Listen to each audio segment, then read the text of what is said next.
As I begin formulating thoughts for this podcast today on March 10th, 2022, I've just listened to one of Mahler's great slow movements, the Poco Adagio of his Fourth Symphony. It's music that shows us an impossibly beautiful dream and then snatches it away, replacing it with despair, only to return once more, slip away again, and finally return in repose.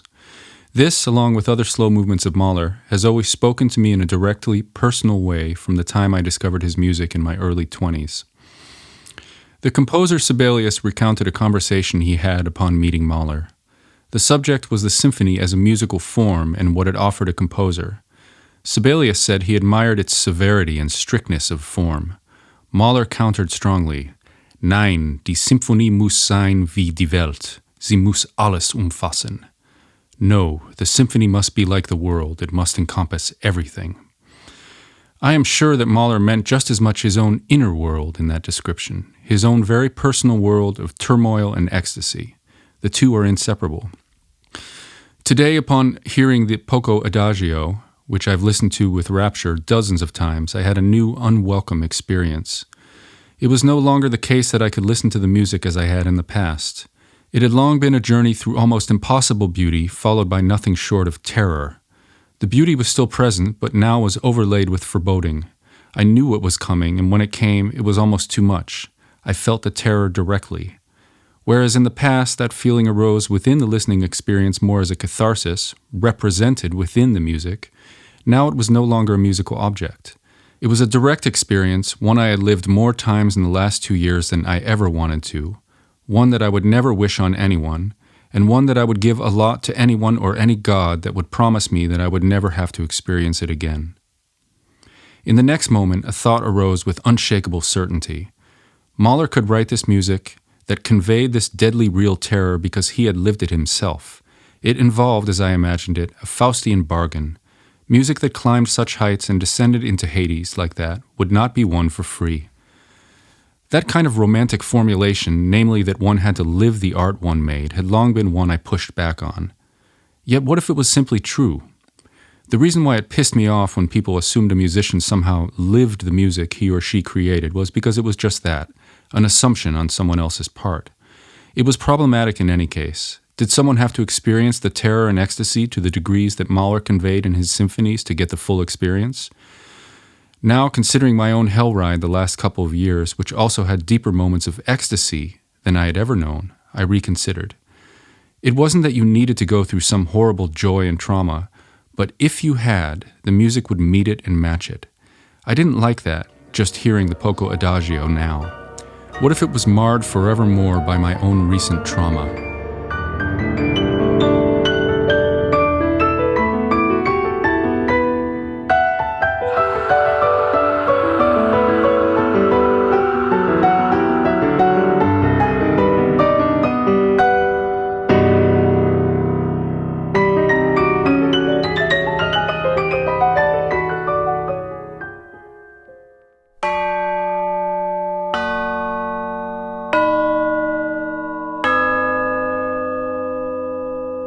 I continue with a quote from Thomas Merton.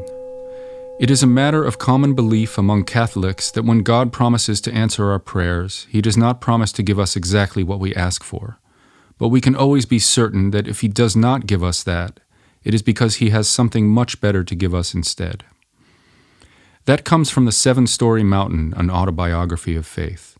Even though he is talking about the Catholic faith, I think there's something there for everyone of any faith. I think that everyone has faith in something, even if they lose it.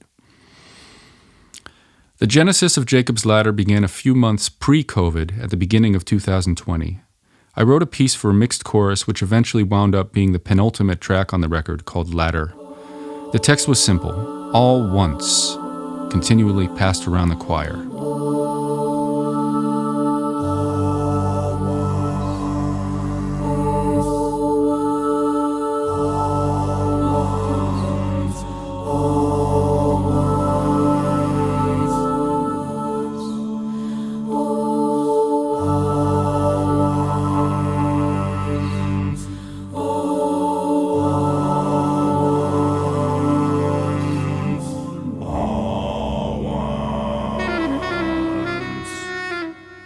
These were the two first words of the mysterious middle section of the band Rush's song from their 1980 release, Permanent Waves. I did not know at the time that this would become the climax of the record, and that it would also embark me on the most mysterious and at times frankly terrifying journey I've ever taken musically, coinciding with dramatic events in the world no one could have foreseen, and are continuing to take place as I write now. My plans to begin making the record got waylaid, along with many other musicians and so many other people who were planning their 2020. I had booked 10 days at Bunker Studios in Brooklyn, New York, for the month of April. Engineer John Davis, with whom I'd worked on two previous releases, Taming the Dragon and Finding Gabriel, drummer Mark Juliana, and singer Becca Stevens were already in. I was just about to start calling other musicians like singer Timothy Hill and saxophonist Joel Fromm. Then COVID came, and much of the world went abruptly into that first lockdown. The sessions were canceled, and there was no reason to rebook them in the climate into which we and the rest of the world were all suddenly thrown. For a few weeks I sat on my hands and felt sorry for myself. Then I had a call at the beginning of April from Bob Hurwitz at Nonesuch. He said, "Brad, if you can somehow manage to record something in lockdown, something that could be a testament to the time we're in now, we would release it." I was grateful for Bob's trust in me, but felt trepidation. Wasn't that too easy, I wondered? Would it not appear to be taking advantage of a situation to get people's attention? This is always the kind of self-doubting chatter I have to work through in my head. Pretty quickly, though, I thought, Bob trusts me and has given me an opening with no pressure. Let me try something and see how it goes. In the next 5 days, I wrote what became the suite, April 2020, in one swoop. Now there was the question of how to record it. I live in Amstelveen, Holland, a suburb of Amsterdam. Being a complete Luddite, I've never set up a home recording environment like many of my colleagues have. I had a pleasant memory of recording at Power Sound, the studio on the outskirts of Amsterdam, with engineer and owner Paul Power. I called him to explain my predicament and see if anything was possible. Holland was at that time keeping to the following guidelines. No more than a gathering of 3 were allowed to congregate outside of immediate family, and a 1.5 meter distance between all parties had to be maintained with masks. Paul said that it was possible. We would be a group of 3 with Paul, my trusted piano technician Danilo Kosugi, and myself. I booked 2 days, and Danilo prepared the Steinway D in the studio, getting it sounding and feeling great. April 2020 was recorded in one 4-hour session. No mixing or mastering was necessary, and the record was done. There was still a day of studio time remaining, though, so I figured, let me try tracking some of the ideas I had for Jacob's Ladder on the piano.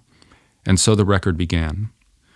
I quickly discovered that Paul was the kind of engineer who had it all. Not only was he a master of all the old school stuff, mic placement, balancing the large room sound with closer mics, and those kind of things, but he was also quick as any young Turk behind the Pro Tools rig, meaning that he could edit and sequence at light speed. That skill would be put into play in the coming months.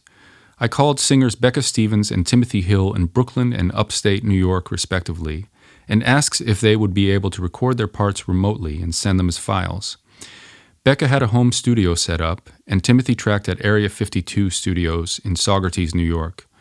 Later, Sofia McKinney-Askur, a young English vocalist I had discovered through my daughter Ruby singing some of my music on Instagram, would follow suit, recording her parts at Gecko Studios in Wivenhoe, England. Next, I had a conversation with Mark Juliana, whom I already knew would be indispensable on the record. Would it work for him to record drums alone in his home setup in Los Angeles? There was no way we were going to be in the same room at any time soon. What was the proper approach? It was a lot of trial, but in fact not too much error. A basic order was established. I would lay down bass lines with a click track and send those, with very little else, to Mark. I would give him some guidance, but not too much, really just encouraging him to have a go at it like only he could. The results were exciting in a counterintuitive sense. Mark was playing along to fixed bass lines. There was nothing improvised to which he could respond. The end effect was that Mark gave a no-holds-barred performance on tracks like Herr und Knecht and the middle section of Rush's Tom Sawyer in a way that he never would have if he was playing more musically, so to speak, responding to what a soloist had already tracked or to some part writing I eventually added later.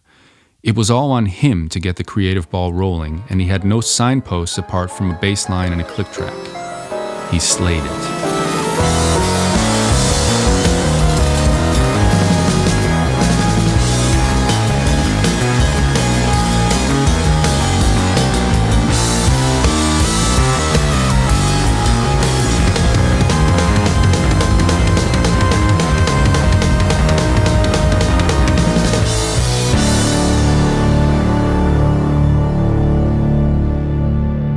By this time, I was in contact with John Davis in Brooklyn as well.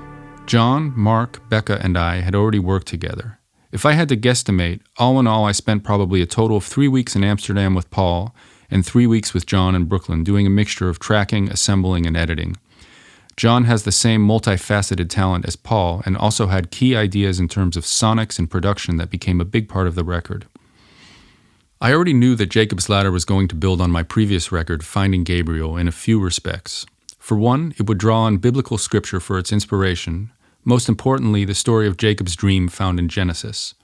But the musical approaches would also overlap.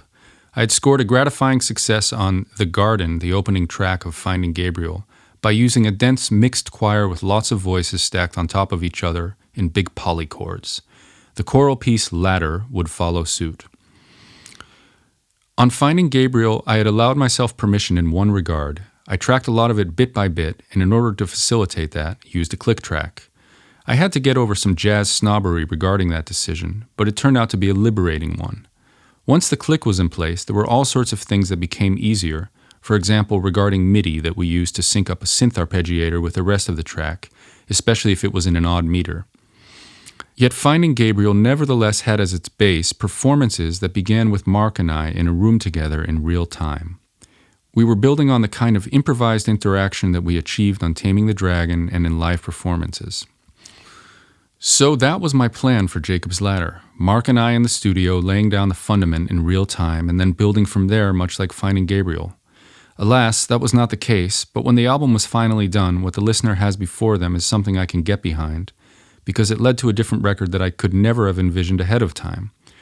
Once I got over the initial doubt in a recording that would have virtually nothing tracked live, there was a liberating factor, namely, that now we could jump full throttle into this more quote-unquote artificial kind of production and go bonkers with it, exploiting it in every which way.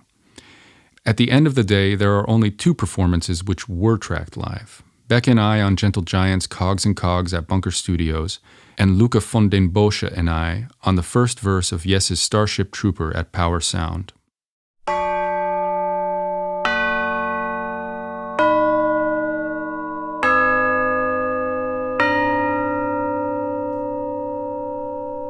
Jacob's Ladder had another element that was already weaved into the writing of Ladder, namely a number series that I used throughout the record to generate composition and arranging.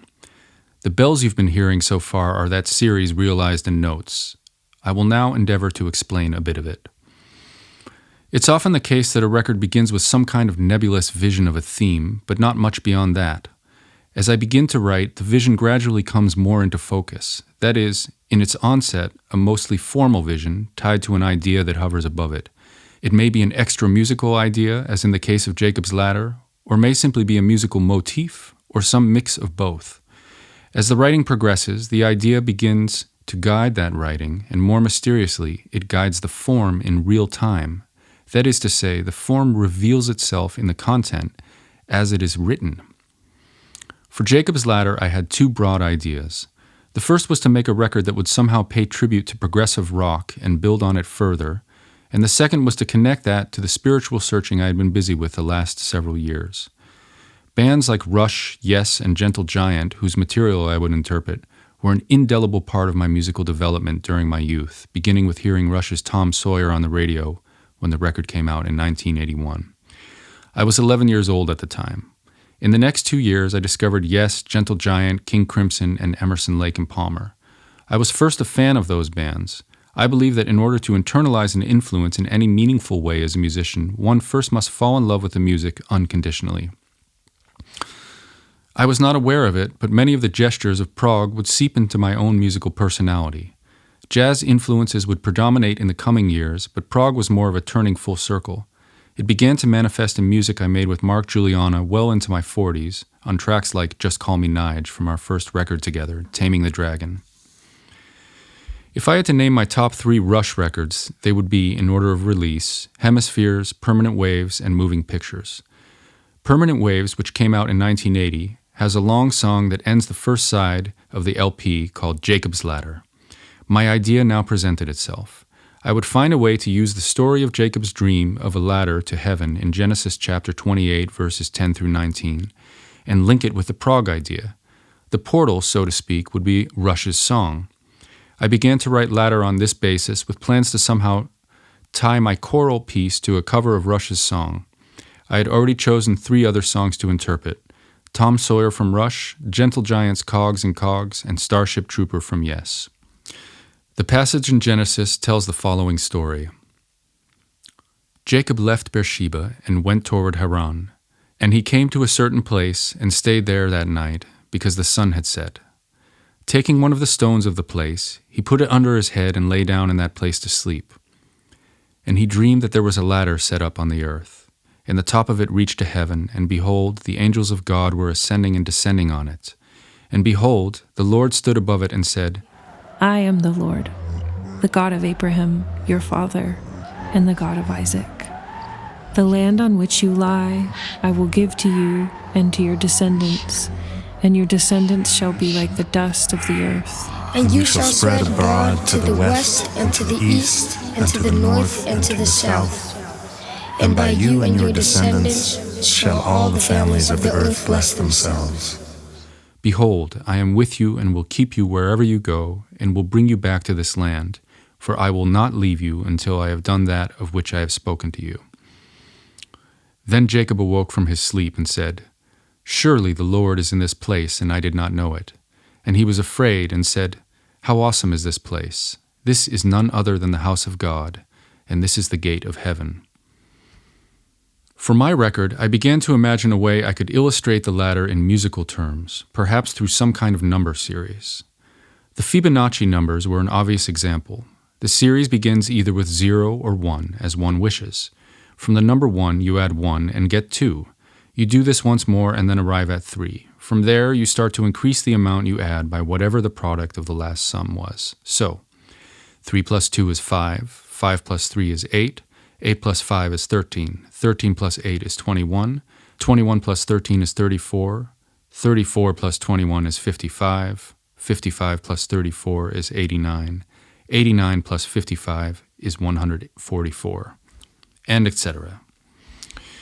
The Fibonacci numbers have held people's imagination for so long because they suggest evidence of intelligent design. They play out not just in many other mathematical applications, but when graphed appear in nature, like the way leaves are arranged on a stem or the way an artichoke flowers. For me, being devout, this is the kind of quote-unquote evidence I find in music, for instance, in the harmonic series. It is not just to say that there is some meaning and order under everything that we discover already in existence, antecedent to us. It is more that this meaning and order is beautiful.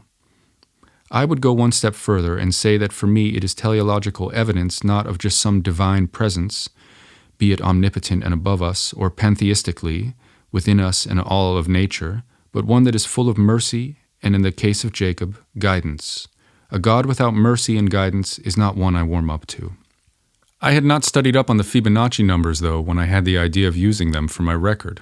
I had some vague idea that they operated on a recurring pattern of addition, but not much more than that.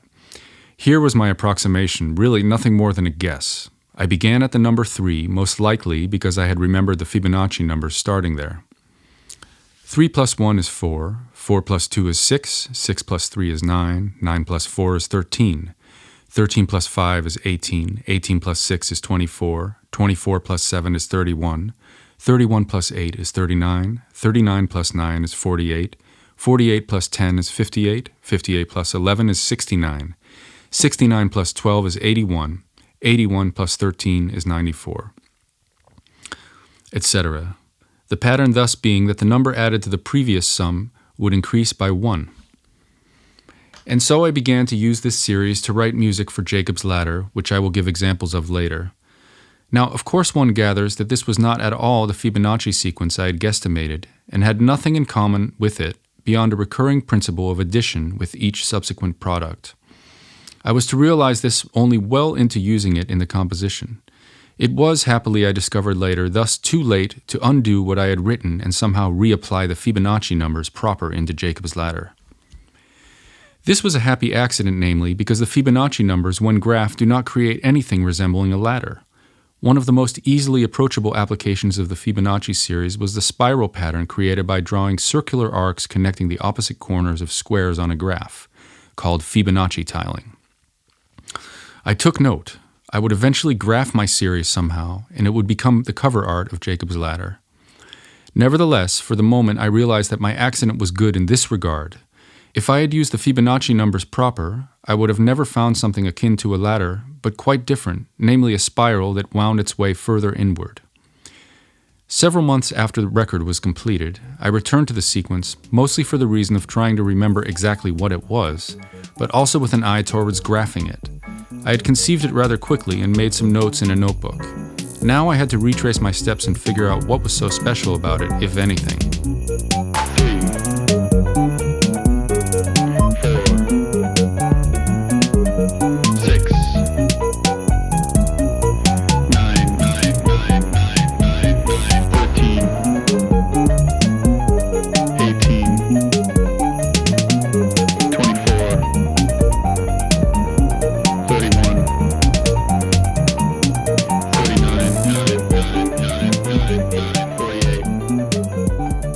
There were several appealing points of quote-unquote evidence of some greater order in my sequence, namely in the way that pre-existing numbers reappeared in subsequent equations in one way or another, often in reverse.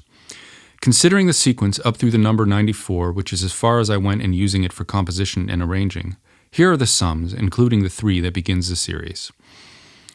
3, 4, 6, 9, 13, 18, 24, 31, 39, 48, 58, 69, 81, 94. I noticed a few things. 13, the 5th number in the sequence, contains the numbers of the first equation, 1 plus 3. 31, the 8th number of the series, contains those same 2 integers in reverse order. The 9th number of the series, 39, furthermore, is 13 times 3, again using those beginning integers. Continuing, 24, the 7th number of the series, contains 4 plus 2, the addition to arrive at the 4th number of the series, 6. 81, the 13th number of the series, is the reverse of 18, the 6th number. 31 and 81, the 8th and 13th numbers of the sequence, are the reverse of 13 and 18, the 5th and 6th numbers. The number I stopped at, 94, is obtained by adding 13 to 81, and if you add its 2 digits, 9 and 4, you get a sum of 13, which is also the 5th number of the series. 9 and 4 are also the 4th and 2nd numbers in the series. Finally, the majority of numbers are multiples of 3. 3, 6, 9, 18, 24, 39, 48, 69, and 81. What did any of that add up to? Were these simply coincidences? Would any number series lead to another set of equally robust observations regarding repeated integers and common multiples? Here I say, it is just as improvable to say that a coincidence is a rationalization of our ego mediated by our own volition, by what we want or don't want to believe, as it is to say that there are no coincidences. I choose the latter. It goes back to my belief in God, or more to the point, the nature of that belief. If one says, there are no coincidences, one might be accused of signing on to a deterministic outlook. Yes and no. To explain my position, allow me to digress for a moment and consider the role of free will, which is the title of the song right before Jacob's Ladder on Rush's Permanent Waves and has one of rock and roll's nastiest guitar solos ever from Alex Lifeson. Let's say I find a $20 bill on the floor of a hotel. I should hand it to someone at the front desk, but I want to keep it. I alone decide. Free will is considered a unique feature of our species. It is championed and cherished by the humanist who holds that we can think for ourselves. We are not cowed by religious authority or ruled by mere instinctive drives. We make our own choices through a process of reasoning, critical thinking, and uniquely human emotions like empathy or envy. Behind these choices, there often lurks a should question, as in the case of the $20 bill. That question figures directly into Abrahamic religion in one of history's great mediations on free will, the story of Adam and Eve. Religion and science both profess skepticism towards free will from 2 very different poles, one based on faith, the other based on materialistic observation. Both the devout religious practitioner and the physicist admonish the humanist, effectively saying, don't be so sure about your will, it's not necessarily yours at all. The devout and scientifically minded alike invite us to confront the boundaries of our human perception. This fosters humility in both cases. As the believer moves closer towards God, he steadily relinquishes the prideful conviction that he is running the show. As the scientist gains more knowledge of the universe, she realizes the limits of her knowledge. Humility deepens with the profundity of religious faith or scientific insight, or indeed both. Consider our severely limited perception from the perspective of classical physics. Our knowledge of the atomic configuration of every atom in the universe, or even a grain of salt, is hopelessly coarse. We deduce information in big chunks about the macro state of the universe, but do not have the tools to observe its many microstates.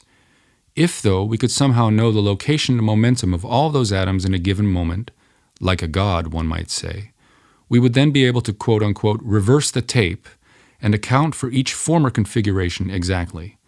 In effect, we could view the past as far back as time goes to the origin of our universe. This is impressive, but more unsettlingly, the process works the same way going forward in time, which means that if hypothetically we had knowledge of the universe's microstates, we could effectively predict the future. We can already see how this deterministic outlook from physics shakes up the notion of free will. We can already see the proximity of science and religion in at least one sense. Both claim an ability to prophesize, whether their adherents succeed or not in praxis. Furthermore, the idea of a time-symmetrical process that behaves the same in forward or reverse does not correspond at all to our everyday perception. Most of what we observe in our world becomes nonsensical when it is reversed. Imagine any event played backwards in time. For instance, uneating a sandwich until it is whole, or undying and eventually shrinking back to an embryo. Time moves only in one direction for us, forward, originating from a point in the past through the present moment and onward toward the future. This phenomenon is called the arrow of time, an idea formulated by astronomer Arthur Stanley Eddington. We experience the past as determined, and we do not know the future, even if it feels determined at times. This would seem a given, yet does not correspond with classical physics. Physicists have surmised, problematically, that our experience of the arrow of time is caused by entropy. It was German physicist Rudolf Clausius who constructed the term to describe the dissipation of heat in a thermodynamic system. We could think of a few examples: a person burning calories or an airplane burning jet fuel. In both cases, some heat is used for work, running on a treadmill or traveling across the ocean, for example. But some heat is also lost inefficiently and dissipates. Entropy began as a theoretical measurement of that wasted heat. Clausius's work led to the second law of thermodynamics, which states that entropy will always increase over time within a closed thermodynamic system. The flame under a kettle heats water, which makes the water molecules move steadily faster. With the increased velocity of movement, more configurations become possible, that is, more microstates. We cannot possibly observe and account for all of those possible molecular configurations, but based on what we know about the macrostate, we can measure the degree of what we don't know about the microstate.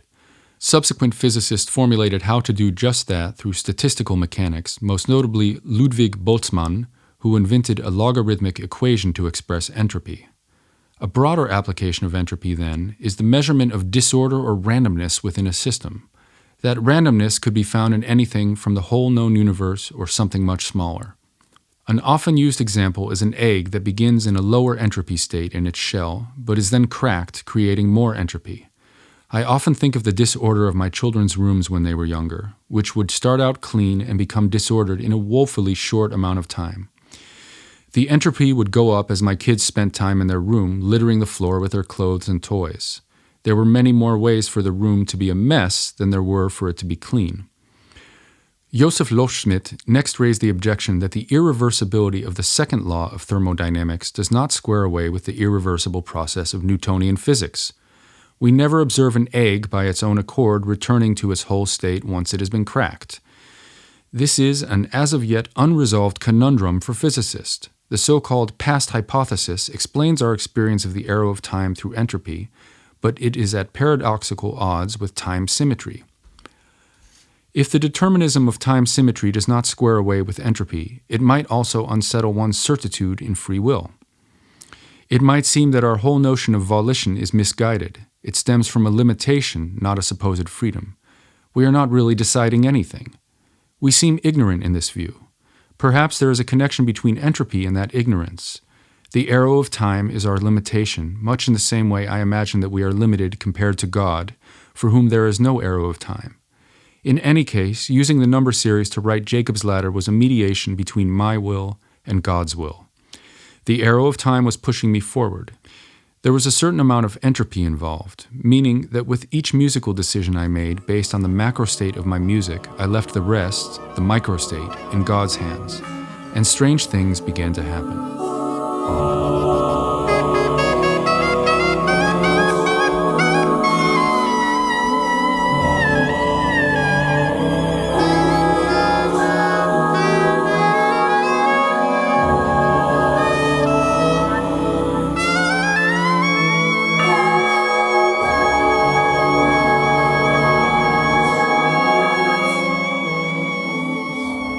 Dreams, as I've come to experience them, are a meeting point between the divine and my own consciousness.